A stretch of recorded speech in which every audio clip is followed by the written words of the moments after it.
The Hausa Fulani people were told by the British that they have the right to rule in perpetuity Nigeria.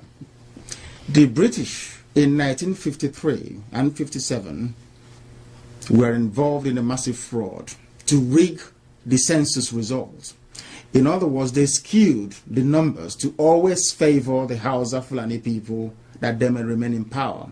And the reason for that is that the British is scared that Biafran people, especially the Igbos, are somehow human, that we can think properly. Yeah.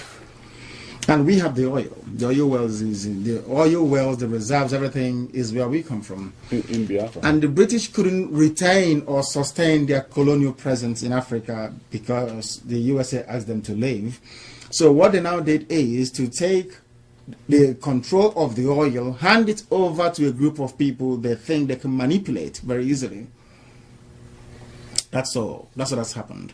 And now they now believe that they have the right to rule. Unfortunately for them, President Goodluck Jonathan, the incumbent, emerged out of circumstances that could be described as somehow mysterious. He came up as the president, and now they don't like it.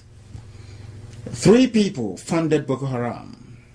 The ex-president, head of state Buhari, another ex-head of state, Hausa Fulani Islamic person called Babangida, another vice president, Atiku Abubakar.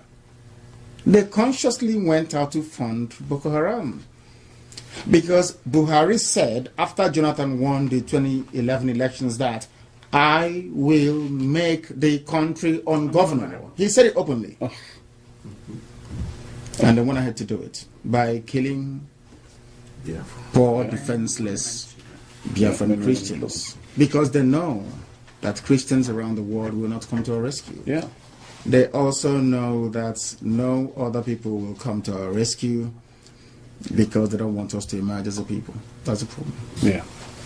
So the British don't want you to emerge as a people. No. Aha. That's a problem. It's a huge problem. Massive.